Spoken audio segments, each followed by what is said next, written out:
पिछले कुछ दिनों से जब से रमेश बिधूड़ी जी भारतीय जनता पार्टी से कालकाजी विधानसभा में चुनाव लड़ रहे हैं, लगातार गुंडागर्दी और दहशत का माहौल भारतीय जनता पार्टी द्वारा कालकाजी विधानसभा क्षेत्र में बनाया जा रहा है। विधानसभा के हर इलाके में भारतीय जनता पार्टी के कार्यकर्ता और कई लोग जो कहते हैं हम रमेश बिधूड़ी जी के भतीजे हैं, आम आदमी पार्टी कार्यकर्ताओं को डरा रहे हैं, धमका रहे हैं, उनका कॉलर पकड़ रहे हैं, उनका पार्टी का प्रचार का सामान लेके छीन रहे हैं, जला रहे हैं। मैं एक एक करके पिछले एक हफ्ते में हुई ऐसी गुंडागर्दी की घटनाएं आप सभी के साथ शेयर करना चाहूंगी। 15 फरवरी को गिरिनगर इलाके में आम आदमी पार्टी के वार्ड अध्यक्ष अरुण चौहान जी और हमारी महिला विंग की टीम डोर टू डोर कर रही थी। वहां पर भारतीय जनता पार्टी के राजीव भाटी जी, जो कहते हैं वो बिधूड़ी जी के भतीजे हैं और भारतीय जनता पार्टी के पदाधिकारी हैं, बीजेपी का पटका उन्होंने पहना हुआ था, वो हमारे कार्यकर्ताओं के पास आए, गाली गलौज किया, उनके हाथों से स्टिकर छीने, उनके हाथों से पैम्फलेट छीने और वहां पर गाली गलौज करने के बाद आम आदमी पार्टी के पर्चों को जलाया और आम आदमी पार्टी के स्टिकर्स को जलाया। 19 जनवरी 2025 गोविंदपुरी गली नंबर 3 में दीपा सिंह जी नाम की आम आदमी पार्टी की एक कार्यकर्ता हैं। उनको रात को 11:40 पर रमेश बिधूड़ी जी का व्हाट्सएप पर कॉल आया 9811039678 फोन नंबर से। रमेश बिधूड़ी जी ने दीपा जी को कहा कि तुम पहले भारतीय जनता पार्टी में होती थी कई साल पहले, तो वापस आ जाओ। जब उन्होंने मना किया और कहा कि हम तो अब आम आदमी पार्टी में हैं, आतिशी जी के साथ हैं, तो बिधूड़ी जी ने कहा ये आतंकवादियों की पार्टी है, 8 तारीख के बाद आतिशी जेल जाएगी, उसको अंदर करवाऊंगा और साथ में तू मेरे साथ बाहर नहीं निकली तो तुझे भी अंदर करवाऊंगा 8 तारीख के बाद। ये रमेश बिधूड़ी जी ने खुद फोन करके आम आदमी पार्टी की एक महिला कार्यकर्ता को धमकी दी। 19 तारीख को ही गोविंदपुरी गली नंबर 5 में हमारे एक कार्यकर्ता का रिश्तेदार अंकित गुप्ता दिल्ली के बाहर से आया हुआ था, डोर टू डोर प्रचार कर रहा था। भारतीय जनता पार्टी के कार्यकर्ताओं ने उसका पटका छीना, उसको थप्पड़ मारा और जो पर्चे उसके हाथ में थे उनको जला दिया। 20 जनवरी कल नवजीवन कैंप के F ब्लॉक में 2 दिन पहले भारतीय जनता पार्टी की टीम, कई बच्चों को उन्होंने लगाया हुआ था स्टिकर्स चिपकाने के लिए, पोस्टर चिपकाने के लिए। जब हमारी एक कार्यकर्ता विजेता कुमारी जी ने इस पे ऑब्जेक्शन किया तो वहीं पर खड़े होके भारतीय जनता पार्टी के कार्यकर्ताओं ने आम आदमी पार्टी की महिला कार्यकर्ता से गाली गलौज करी। कल ये भी 20 तारीख को 1 नंबर गली गोविंदपुरी में, और इसकी कल मैंने शिकायत भी करी इलेक्शन कमीशन के ऑफिसर से, मनीष बिधूड़ी जी जो कहते हैं कि वो रमेश बिधूड़ी जी के भतीजे हैं, इन्होंने हमारे कार्यकर्ताओं के साथ गाली गलौज किया और कहा घर बैठ जाओ वरना हाथ पैर तोड़ देंगे।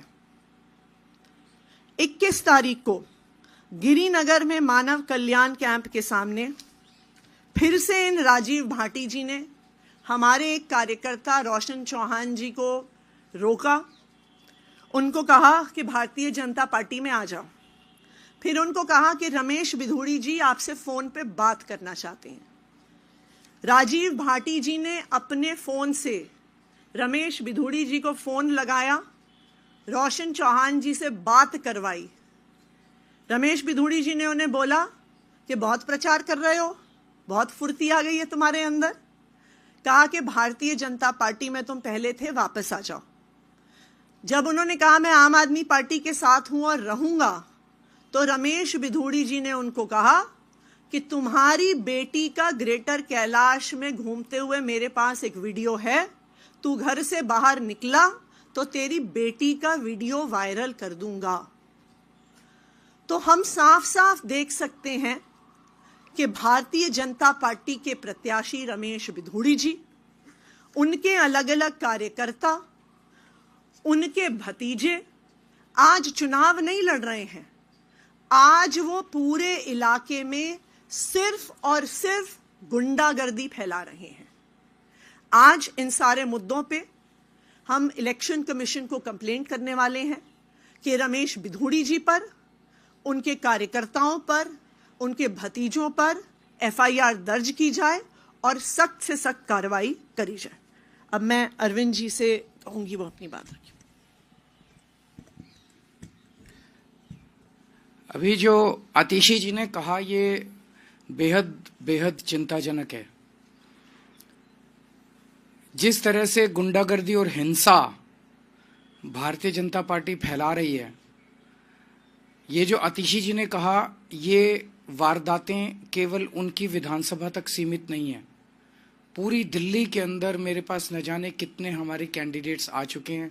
मेरी अपनी विधानसभा में, राजेंद्र नगर में, इधर उधर कई जगहों पर हमने देखा है और शिकायतें आ रही हैं कि भारतीय जनता पार्टी पूरी तरह से गुंडागर्दी के ऊपर उतरी हुई है। कोई भी पार्टी या कोई भी कैंडिडेट हिंसा क्यों करता है? उसे हिंसा करने की जरूरत क्यों पड़ती है? वो तभी हिंसा करता है जब वो देखता है कि बाकी अन्य अहिंसात्मक तरीके से, शांतिपूर्ण तरीके से उसका जीतना असंभव है। जब उसके पास कोई नैरेटिव नहीं होता, जब जनता उसके साथ नहीं होती, जब जनता उसकी बात नहीं सुन रही होती, तब वो फिर हिंसा पे उतारू होके येन केन प्रकारेन वो चुनाव जीतने की कोशिश करता है। आज दिल्ली में भारतीय जनता पार्टी की यही हालत है। पूरी दिल्ली में भारतीय जनता पार्टी अपनी ऐतिहासिक हार की तरफ धीरे धीरे, या मैं कहूँ तेजी से बढ़ती जा रही है। ये हार ऐसी होने वाली है भारतीय जनता पार्टी की, शायद भारतीय इतिहास के अंदर लिखा जाएगा कि एक पार्टी थी जो इतनी बुरी तरह से हारी। उसकी वजह से अब इसकी कमान अमित शाह जी ने संभाल ली है केंद्र में, और पूरी दिल्ली पुलिस को कानून व्यवस्था से विड्रॉ कर दिया गया है। और पूरी दिल्ली पुलिस को विड्रॉ करके उनको केवल और केवल भारतीय जनता पार्टी के चुनाव प्रचार में करने में, पूरी दिल्ली पुलिस अब भारतीय जनता पार्टी का चुनाव प्रचार कर रही है। और चुनाव प्रचार कैसे कर रही है? भारतीय जनता पार्टी के गुंडों को गुंडागर्दी करने में संरक्षण देते हैं या फैसिलिटेट करते हैं, पार्टिसिपेट भी करते हैं। पूरे खुलेआम गुंडागर्दी चल रही है। पैसे बांटे जा रहे हैं, सामान बांटे जा रहे हैं, साड़ियां बांटी जा रही हैं, और पुलिस वहीं खड़ी होती है। पुलिस बाकायदा लोगों को लाइन में खड़ा करा के प्रॉपरली उनको सामान दिलवाती है, प्रॉपरली पैसे दिलवाती है, चेक करती है। वोटर हो तो सामान लो, वोटर नहीं हो, वोट नहीं बना हुआ तो पुलिस बाकायदा चेक कर करके सामान बंटवा रही है। तो पुलिस के संरक्षण में पूरी दिल्ली से दिल्ली पुलिस को विड्रॉ कर लिया गया कानून व्यवस्था से। और इसलिए हम देख रहे हैं पिछले कुछ दिनों में किस तरह से पहले से ही चरमराई हुई थी दिल्ली की कानून व्यवस्था, अब तो पूरी तरह से ध्वस्त हो चुकी है दिल्ली की कानून व्यवस्था, क्योंकि दिल्ली के लोगों के संरक्षण देने के लिए, उनको सुरक्षा देने के लिए कोई पुलिस अवेलेबल नहीं है। सारी दिल्ली पुलिस केवल और केवल भारतीय जनता पार्टी को, गुंडागर्दी को संरक्षण देने के लिए लगी हुई है। मेरी एक दो एसएचओ से बात हुई। उन एसएचओज ने मुझे जो बताया वो इतना खतरनाक है कि आप सुन के आपके रोंगटे खड़े हो जाएंगे। उन्होंने कहा जी सीधे एमएचए से आदेश आ रहे हैं, बीच में कोई सीपी नहीं है, कोई डीसीपी नहीं है, कोई स्पेशल सीपी नहीं है, कोई एडिशनल सीपी नहीं है। सीधे एमएचए से आदेश आता है एसएचओ को, फलानी फलानी जगह फलाने फलाने नेता की के आम आदमी पार्टी के नेता की मीटिंग डिसरप्ट करनी है। और पुलिस वहां पे बाकायदा अब लेके जाती है बीजेपी के गुंडों को, अपने संरक्षण में वहां पे गुंडागर्दी करवाती है। दिल्ली के अंदर अब केवल आम आदमी पार्टी नहीं, कोई पता चल जाए कि आम आदमी पार्टी का समर्थक है, आम आदमी पार्टी का वोटर है, उसको भी नहीं बख्शा जा रहा, उसको डराया जा रहा है, जैसे अभी इन्होंने कहा धमकाया जा रहा है, डराया जा रहा है। और पूरी दिल्ली के अंदर एक जबरदस्त डर का माहौल है कि खबरदार अगर आम आदमी पार्टी को वोट दिया तो। दिल्ली ने इस तरह की हिंसा कभी नहीं देखी थी। दिल्ली एक शांतिप्रिय स्टेट है, दिल्ली एक सभ्य लोगों का शहर है, दिल्ली पढ़े लिखे लोगों का शहर है। तो मैं ये पूछना चाहता हूं कि क्या दिल्ली ये सब बर्दाश्त करेगी? दिल्ली ये बर्दाश्त नहीं करेगी। मेरी अपनी 3 या 4 सभाओं को इन लोगों ने डिसरप्ट करने की कोशिश की, और बड़ी खूबसूरती देखिए कि वहां जो ऑडियंस में लोकल जनता आई हुई थी, महिलाओं ने खड़े होकर जो बीजेपी के कार्यकर्ताओं को खदेड़ा, वहां से उन्हें दुम दबा के भागना पड़ा। तो मैं दिल्ली की जनता को कहना चाहता हूं कि दिल्ली हम सब लोगों की है, इन गुंडों की नहीं है दिल्ली। हमें दिल्ली को बचाना पड़ेगा, आपको दिल्ली को बचाना पड़ेगा। अपनी दिल्ली के लिए, अपने बच्चों के भविष्य के लिए, दिल्ली के भविष्य के लिए आपको खड़े होना पड़ेगा। अगर कहीं ये डराने की कोशिश करें, एकजुट होकर इनका सामना करना पड़ेगा।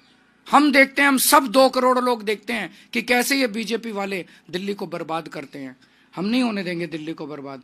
और आप सोच के देखो, चुनाव के पहले अगर ये गुंडागर्दी इस तरह की कर रहे हैं, खुदा ना खास्ता अगर ये जीत गए तो चुनाव के बाद ये दिल्ली का क्या हाल करेंगे, इसकी आप कल्पना भी नहीं कर सकते। हमें दिल्ली की संस्कृति को बचाना है और इस गुंडागर्दी को रोकना है। आप कुछ अगर कोई 1-2 क्वेश्चंस हैं तो आप बताइए।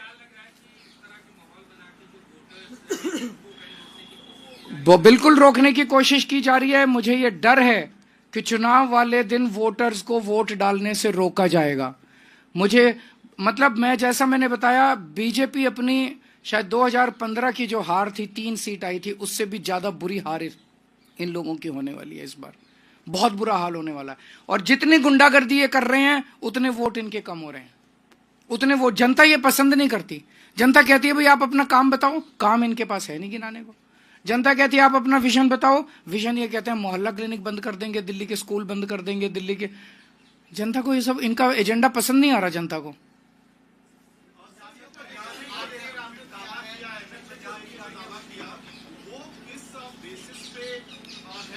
आपको सारे बता दिए, जो एक डेट वाइज, आदमी वाइज इंसिडेंट्स बता रही हैं आतिशी जी। दिल्ली की सीएम आपको इंसिडेंट्स बता रही हैं। उन्होंने लिखित में चुनाव आयोग को शिकायत की है। इनको सबको गिरफ्तार किया जाए। जिन जिन लोगों का नाम अभी आतिशी जी ने लिया, अगर चुनाव दिल्ली में निष्पक्ष होने हैं, कम से कम चुनाव तक इन लोगों को गिरफ्तार करके अंदर रखा जाए। अदरवाइज तो ये खुलेआम है कि पुलिस तो हमारी है। जब सैया भय कोतवाल तो डर काहेगा।